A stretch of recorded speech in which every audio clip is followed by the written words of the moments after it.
Alright, this video is something I never expected to record. Malik Willis is an actual franchise quarterback. Wait. Before you go in the comments or before you just dislike the video or you just say Malik Willis is ass or Malik Willis is not this, Malik Willis is garbage. He played garbage for the Titans. Well, to be fair, the Titans are a giant ass retirement home for all NFL players. They pay you big bucks for you to come and fucking suck.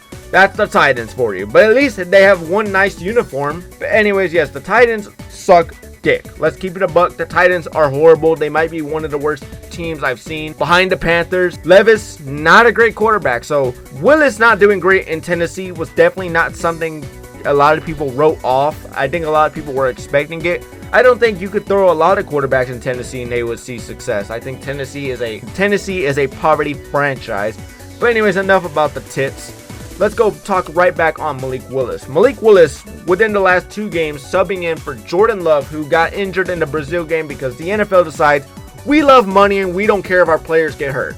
So after Love's leg goes out, Malik Willis comes in. He starts officially on the 15th versus the Colts, and he wins 16-10. He went 12 for 14, 122 yards, 1 touchdown, and he rushed for 41 yards.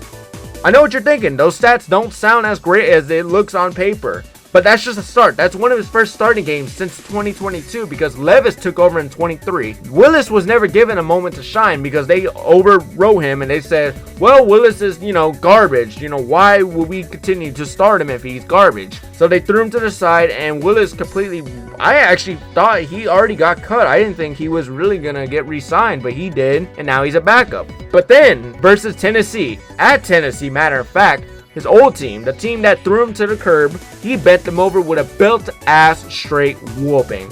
30-14, 13 from 19, 202 yards, 1 touchdown, 73 rushing yards, and a rushing touchdown. What more do you need to see? I think maybe Tennessee was the problem that was holding him back. He had a lot of potential coming into the draft in the 2022 year, but I think any quarterback that goes to Tennessee is just destined to fail. Maybe, once Levis leaves Tennessee, Levis is going to start looking good himself. So maybe all quarterbacks that go to Tennessee, we shouldn't write off just yet, and we should see what their second opportunity looks like. Because Willis is taking advantage of his second opportunity right now, and he is being an absolute stud. Not only is he showcasing he can read defenses, he can make the throws, he can run. I think he's demonstrating that he is a starting quarterback. He could be that guy for some franchises. The Raiders, the Giants, the Browns. That's like a few teams I could think of that he would actually be a starter for because he's better than any shit they got. So I think he is something you should look forward to at the trade deadline. He should be someone who should be on these teams' top priority list. I think Willis should be someone they should really look at and be like, you know what, we're going to invest in this guy. We're going to try to turn him in from a backup to a starter. Hey, give him the opportunity.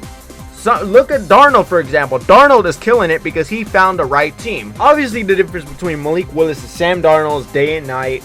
They're probably either in the same situation, except the difference is they both know. Well, one of them knows they can be a starter and the other knows he's here to be a backup. Darnold has Justin Jefferson. He has a fuck ton of weapons. Willis, on the other hand, just has what the Packers were providing Jordan Love, which is really not a lot of weapons, but he's making it work. Malik Willis is doing enough to get the job done, which is exactly what you need nowadays in the league. You don't need a flashy player like Lamar Jackson. You don't need someone who can make very high explosive throws like Anthony Richardson.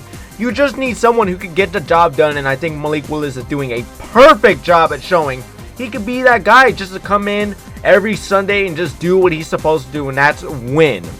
Try to pan him out. Try to, just put him in the right system. If you give him the right system, he will be your guy. He's already showcasing that in Green Bay. Obviously, he's not Green Bay's guy. That's Jordan Love's job. But I think he's doing a great job with the opportunity he's been given. I think he's showing he will be a starter in the 25 season. Just not for Green Bay, but it will be for another team. And if he is not a starter by then, I think it is an absolute unfair opportunity he has been given. Because he has been dealt the wrong hand since he's been inside the league. He spent 2 years on the bench for the Tennessee Tits, and they suck ass. It didn't help his career. So now that he's officially escaped Tennessee, the retirement home for all players, he's showing, yes, he will be he's showing what he should have been coming out straight out of the draft. A absolute stud. Thank you all so much for watching. This is another episode of a random recap. I will see you all in the next one.